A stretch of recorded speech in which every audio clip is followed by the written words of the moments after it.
Oh, hi guys. So this may be the first in a series, real life haunting. The real life haunting in question is Opie Rock, Afghanistan, which is apparently a exposed outpost. Says a few hundred meters southeast of patrol base Hassan Abad, where a company from 2-8 US Marines were stationed. Numerous paranormal experiences have been reported at the site. It is a lonely and exposed outpost 20 meters above the surrounding landscape, which has been in NATO hands since it was captured from the Taliban in 2008. Obviously, this point was considered strategically important, so that the NATO forces basically have to hold it down, and of course they need someone to guard it. Um, but from what I heard and saw on the Paranormal Witness program, no one really wanted to guard that place. The locals actually think of it as cursed, and if you look at the history, that will give you a clue as to why it might be haunted. So, in Paranormal Witness, they say that the point was actually held by the Mujahideen when they were fighting the Russians. The Russians overtook that position, basically killed all the Mujahideen who were left. Later in that war, obviously Russia kind of pulled out because the Afghans typically used guerrilla warfare as they do now, against NATO, Britain, America, etc. They're very difficult to beat because they just retreat into caves and nooks and crannies and things. So yeah, the Russians actually lost that post, having captured it, and the Afghans ritually slaughtered any Russians that were left. So there's two lots of probably, well, I don't know what the numbers were, but two lots of men from different backgrounds being killed in the same spot. And because of its active sort of area where, in the middle of a combat zone, no one got time to bury the bodies. So, as it says in Paranormal Witness, when these new Marines come, you just like move a bit of soil away and you find a bone or a piece of pot. Because I missed it out. So yeah, after the Russians were actually killed, the Americans took it in 2008. Once again, a lot of men were killed on the post. Obviously, the Afghan sort of Taliban would have been killed as well. So yeah, I mean that's quite a body count. So you're basically on top of a giant tomb. Not a good place to spend the night. You wouldn't go and sleep in a graveyard. Kind of the same deal here. And not only that, none of them were afforded Christian or Islamic burials. They were just kind of thrown into the soil or just left, or torn up by various missiles and, attrition. So it's hardly surprising there's a few restless spirits. The Marines actually reported seeing like Russians and hearing Russian voices talking sort of quietly, and then sometimes kind of right next to them, but obviously they couldn't see anything. I guess the Russians that were killed were not very happy about being left in that godforsaken shithole. I know I wouldn't be. So yeah, they were basically hearing something like "Bliat, bliat, Oppa." Yeah, or yeah, favourite one that Russians say, "Kurva."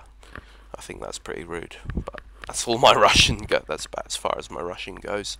But yeah, they met a dog as well, like a stray called Ugly Betty, and they were feeding it because of course the dog makes a very good natural sentry, and the dog would like kind of bark at places where there was no one there. The theory is that animals can actually, especially dogs and cats, can see the paranormal things, see spirits. I totally believe that. I don't know what exactly it is. Some people say it's because they've got this, like they try to explain it scientifically. But I just think for whatever reason animals can see something when it's a sort of unholy presence. So yeah, I've also got a account that I took off Reddit. Apparently, this is a Marine or a American guy who'd been on this rock and described the place as being like hell. I'll read that out shortly. Sure he doesn't mind. I found it on Reddit. Also, I found most of my sources from watching the Paranormal Witness show on the Sci-Fi Network. Thank you very much. And ghost-story.co.uk. Someone's made like a little website about paranormal. So sure, go over there. They actually provided me with some of that information too. So actually, maybe just read a wee bit more from the ghost story article, and then I'll read you the account that was posted to Reddit. Yeah, so it says Sergeant Josh Brown briefed his successor when a detachment of men from Gulf Company was swapped for an oncoming contingent from Fox Company. He warned of the strange atmospheric and inexplicable phenomena that plagued Opie Rock. The local people say this place is cursed, he said. Yeah, I was talking about that, wasn't I? You will definitely see weird ass lights up here at night. There is talk of the Taliban entombed in caves below. The bodies buried on the summit are identified confidently as dead Russian soldiers from the failed Soviet invasion. Okay, so yeah, there were Afghan fighters killed there as well, but from this source it says most of the bones came from the killed Russians. Corporal Jacob Lima's story is the latest edition. Okay, so one night he was woken by the sound of screaming. It was Corporal Zolik, a Marine who has since been moved to a unit further south. When I got there, he said he was sitting there when he heard a voice whisper something in his ear. He said it sounded like Russian. Well, it probably was Russian. It was a Russian saying, "Can you take me back to Moscow so I can have a nice Christian burial?" He begged me to stay in there with him till he was relieved from guard duty. After that, he really didn't like standing post up there. No doubt, I mean, who would?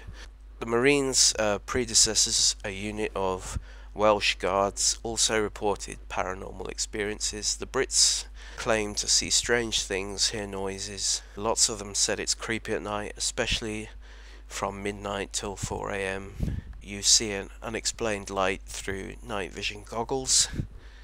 Yeah, perhaps orbs, lights kind of thing. You know, it's indicative of a haunting. People often talk of seeing like lights in the distance before apparitions appear. So Lance Corporal Austin Hoyt said, "This place really sucks." Sorry, terrible American accent. Putting his pack on to return to the main base, he said, "The Afghans say it's haunted. Stick a shovel in anywhere." I know. I'll tell you what. We'll do deep south. That's the best one. The Afghans say it's haunted. Stick a shovel in anywhere, and you'll find bones and bits of pottery. This place should be National Geographic. They say the Russians occupying forces up here were executed by the Mujahideen. Okay, so that's pretty much rinsed all the information I've got. I'll just read this Reddit entry as well. For the most part, I hated being in the military when I was in it. I'll do it in my funny accent, eh? It'd be better that way. For the most part, I hated being in the military when I was in it. But now that some years have passed, I love the memories of being in the military. Either it is I only remember the good parts, or you end up having the feeling of pride. Not pride that you did something honorable or badass, but rather pride that you survived it. You overcame it. This is one of the few absurdly negative memories I have had being in the Marines. My unit's motto was, "Not for self, but for country." Or Alabama. Let me tell you, if I knew what I was going to have witnessed there, I would not do it for myself, and I would also not have done it for my country. That sounds like a bit of a communist. Um, okay, let's just read the rest. My unit has been deployed to patrol base Hassanabad. Now, as some of you may know, America was not the first to foray into Afghanistan. Sorry, I've changed back to British. There were the Russians before us, the British, even Alexander the Great. Well, that's the first I've heard of that, but perhaps. Tried to march through this land. None of them were able to hold onto this serene and quite beautiful landscape. All of them met an eventual defeat. Right, so that kind of leads into the area being cursed once again. Let me see. I and 3 other men were put out at a little bump in the land, a hill of about 65 feet called Opie Rock. Before us, the British were there. They warned us of an oppressive atmosphere. No shit, buddy, it's Afghanistan. Everything is oppressive. That's true. OP Rock was approximately 600 meters from patrol base Hassanabad, where the rest of my unit was. Our group was to watch for any baddies heading towards the patrol base, engage them, and call in a QRF and possibly air support. Let's put some military jargon. OP Rock used to have a small cave system under it, most likely dug by the Taliban. That is, until the US dropped about 2,500 pounds of explosive freedom onto their heads. Sounds good.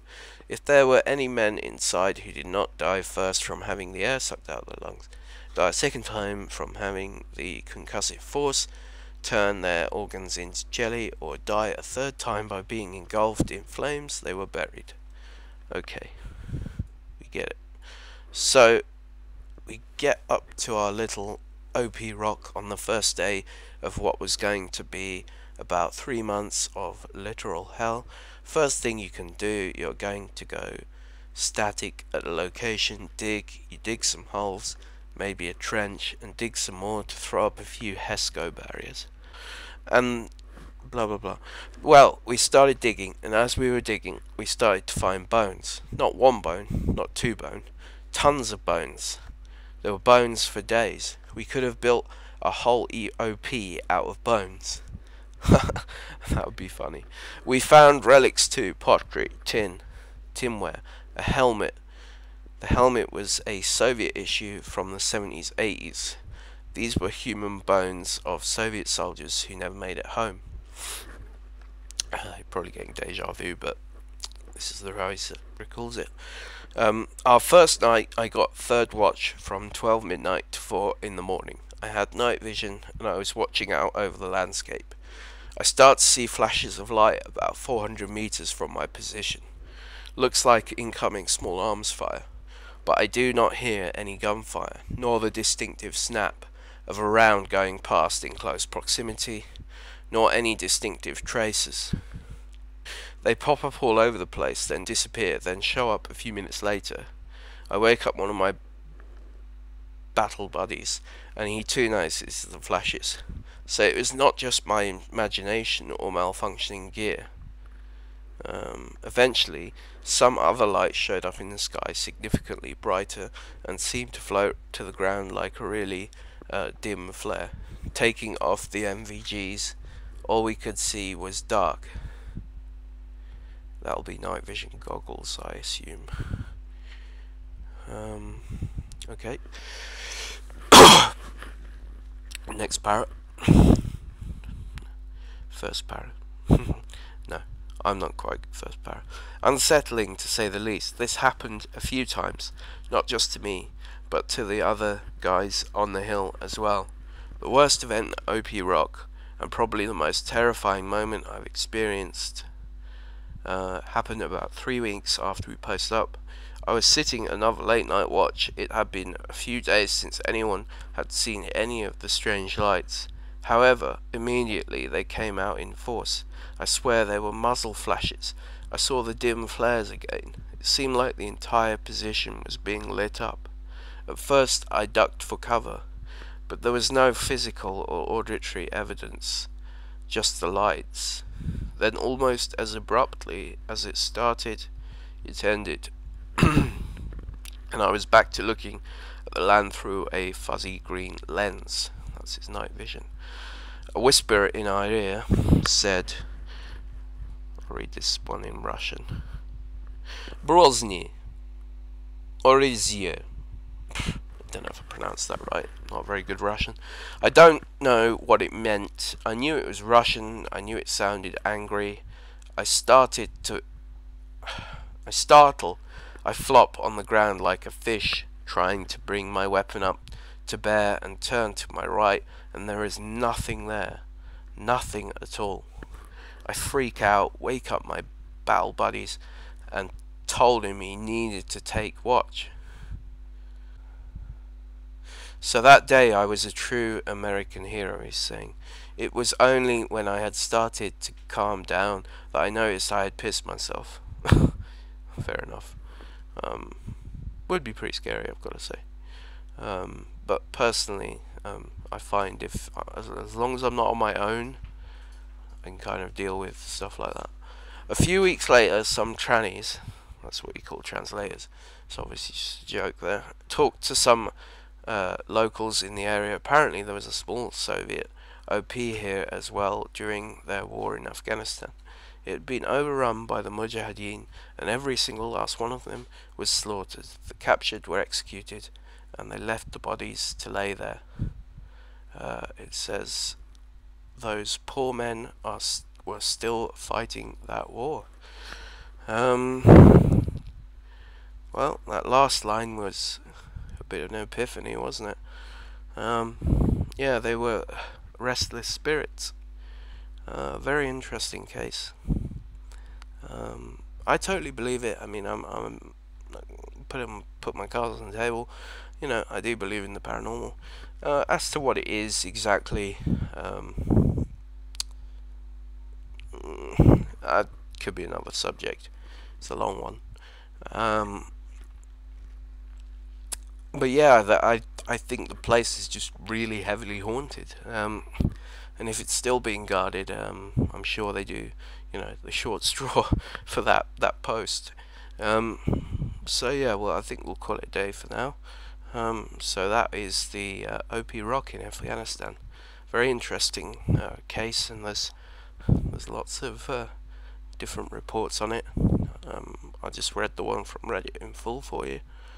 So cheers, guys. 10-4.